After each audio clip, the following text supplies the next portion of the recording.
বিসমিল্লাহির রহমানির রহিম। আজ বিশ্বের প্রায় ২০০ কোটিরও বেশি মানুষ ইসলাম ধর্ম অনুসরণ করে।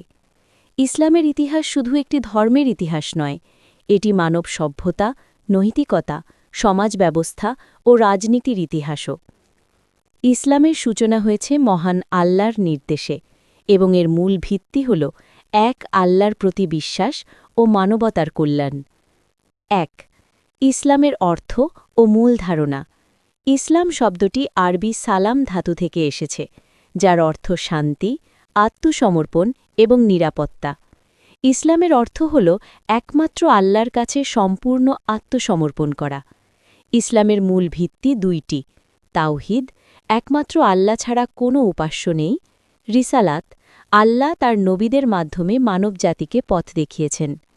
ইসলামে বিশ্বাস করা হয় যে মানবজাতিকে সঠিক পথে পরিচালনার জন্য আল্লাহ বিভিন্ন যুগে বিভিন্ন নবী আয়াত নাজিল হয়েছিল, তা হল, পড়ো তোমার পালনকর্তার নামে যিনি সৃষ্টি করেছেন। এর মাধ্যমে নবুয়তের দায়িত্ব শুরু হয়। ৪. ইসলামের দাওয়াত। প্রথমে নবী সাল্লাল্লাহু আলাইহি ওয়াসাল্লাম গোপনে ইসলাম প্রচার করেন। প্রথম মুসলমানদের মধ্যে ছিলেন হজরত খাদিজা রাদিয়াল্লাহু আনহা, হজরত আলী রাদিয়াল্লাহু আনহু, হজরত আবু বকর রাদিয়াল্লাহু আনহু, হজরত জায়েদ রাদিয়াল্লাহু আনহু। পরবর্তীতে তিনি প্রকাশ্যে ইসলাম প্রচার শুরু করেন, কিন্তু মক্কার কুলাইশ নেতারা ইসলামের বিরোধিতা শুরু করে, কারণ ইসলাম তাদের মূর্তি পূজার ব্যবসা ও ক্ষমতার বিরুদ্ধে ছিল। ৫. মুসলমানদের ওপর নির্যাতন। মক্কার কাফেররা মুসলমানদের ওপর অত্যাচার শুরু করে। অনেক মুসলমানকে অত্যন্ত কষ্ট দেওয়া হয়। উদাহরণ: বিলালকে গরম বালিতে শুইয়ে রাখা, ইয়াসির পরিবারকে হত্যা করা। মুসলমানদের ১. বদরের যুদ্ধ, ৬২৪ খ্রিস্টাব্দ। এটি ইসলামের প্রথম বড় যুদ্ধ। মুসলমান ৩১৩ জন, কুরাইশ প্রায় ১,০০০ জন। আল্লাহর সাহায্যে মুসলমানরা বিজয়ী হন। ২. উহুদের যুদ্ধ, ৬২৫ খ্রিস্টাব্দ। এই যুদ্ধে মুসলমানরা প্রথমে বিজয়ী হলেও পরে কিছু ভুলের কারণে ক্ষতির সম্মুখীন হন। ৩. খণ্ডকের যুদ্ধ, ৬২৭ খ্রিস্টাব্দ। এই যুদ্ধে মদিনাকে রক্ষার জন্য শহরের চারপাশে খন্দক খনন করা হয়। শত্রুরা আক্রমণ করতে ব্যর্থ হয়। ৯. হুদাইবিয়ার সন্ধি।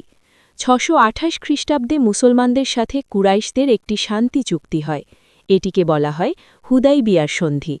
প্রথমে এটি মুসলমানদের জন্য কঠিন মনে হলেও পরে এটি ইসলামের দ্রুত বিস্তারের পথ খুলে দেয়। ১০. মক্কা বিজয়। ৬৩০ খ্রিস্টাব্দে মুসলমানরা প্রায় ১০,০০০ সৈন্য নিয়ে মক্কায় প্রবেশ করেন। ১. আবু বকর, তিনি ইসলামের ঐক্য রক্ষা করেন এবং মিথ্যা নবীদের দমন করেন। ২. ওমর, তাঁর সময়ে ইসলামী সাম্রাজ্য ব্যাপকভাবে বিস্তৃত হয়। ইরাক, মিশর, সিরিয়া ইত্যাদি অঞ্চল ইসলামের অধীনে আসে। ৩. উসমান, তিনি কুরআনের সংকলন সম্পূর্ণ করেন। ৪. আলী, তার সময় রাজনৈতিক সংঘাত দেখা দেয়। ১৪. উমাইয়া ও আব্বাসীয় যুগ। খোলাফায়ে রাশিদিনের পরে ইসলামী শাসন উমাইয়া ও আব্বাসীয়দের হাতে যায়। উমাইয়া খেলাফত, ইসলাম স্পেন থেকে ভারত পর্যন্ত বিস্তৃত হয়। আব্বাসীয় খেলাফত, এই সময়কে ইসলামের স্বর্ণযুগ বলা হয়, কারণ বিজ্ঞান, গণিত, চিকিৎসা, দর্শন এসব ক্ষেত্রে মুসলিমরা বিশ্বকে অনেক অবদান দেয়। ১৫. ইসলামের বিস্তার। ইসলাম শুধু যুদ্ধের মাধ্যমে নয়, বরং ব্যবসা, শিক্ষা ও সুফিদের মাধ্যমে বিশ্বে ছড়িয়ে পড়ে। ইসলাম পৌঁছে যায় ভারত হয়েছে।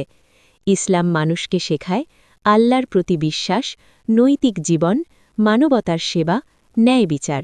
এই কারণেই ইসলামের শিক্ষা আজও কোটি কোটি মানুষের জীবনকে পরিচালনা করছে।